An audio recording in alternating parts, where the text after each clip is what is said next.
시청자 여러분 안녕하십니까? BOA 모닝뉴스입니다.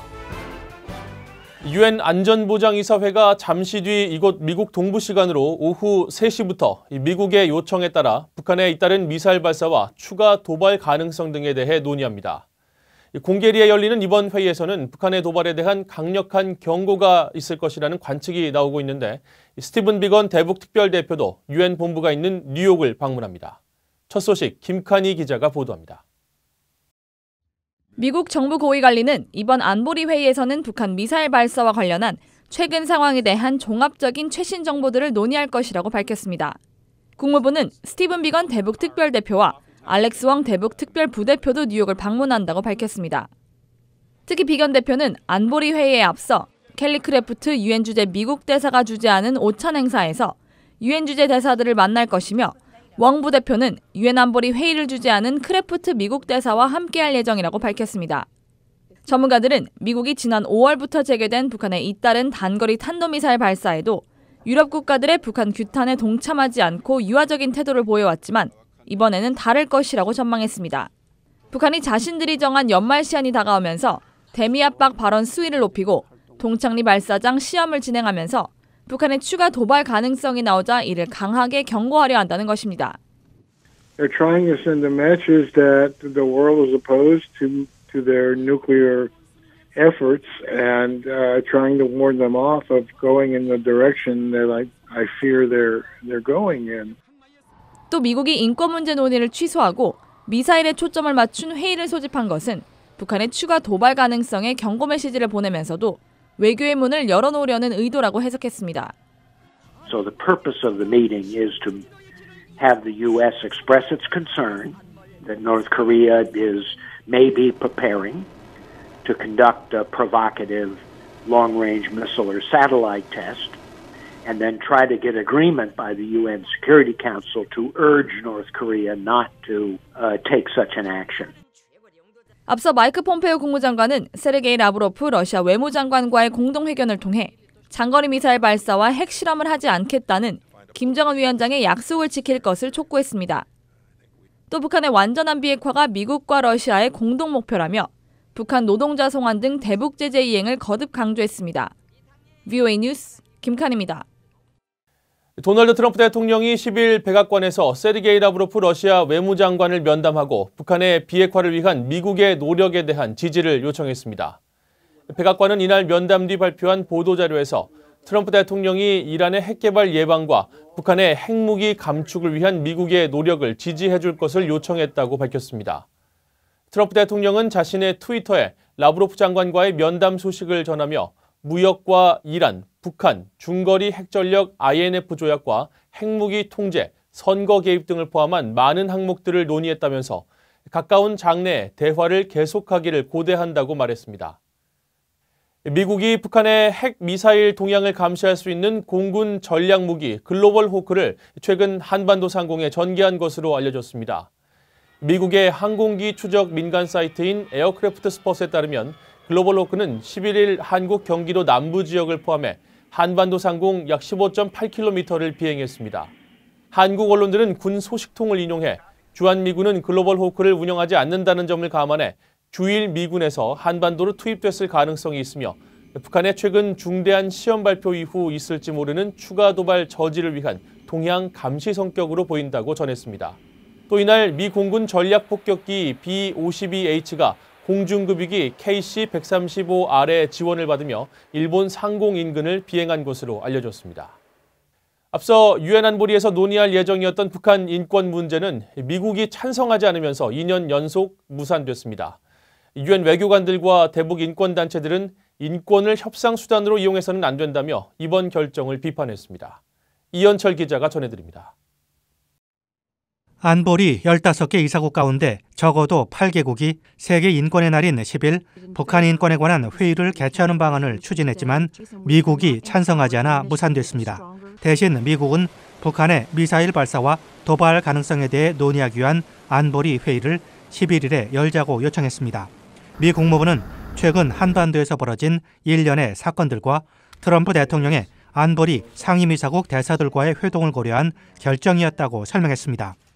유엔 소식통들은 10일 BOA에 보낸 이메일에서 안보리 회의 소집 정족수를 채우는 것이 가능한 올해도 안보리가 북한 상황을 논의할 기회를 갖지 못한 데 대해 실망감을 표시했습니다.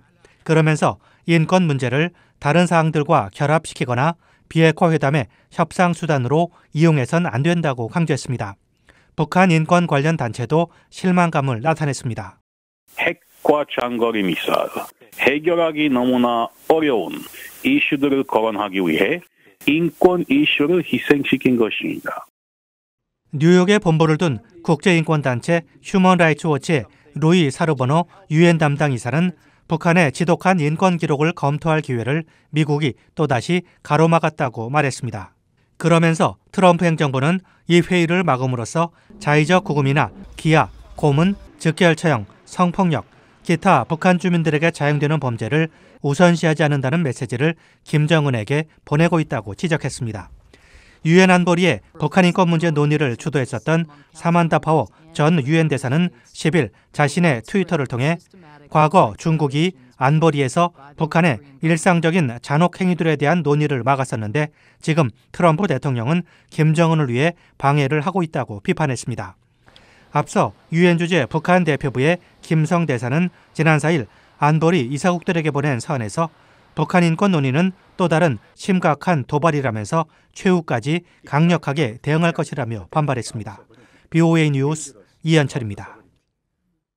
최근 북한에 잇따른 무력 시위와 대미 강경 발언 등으로 미북 간 긴장이 고조되면서 한국 정부는 무엇을 할 수 있을지 그 역할이 주목되고 있습니다.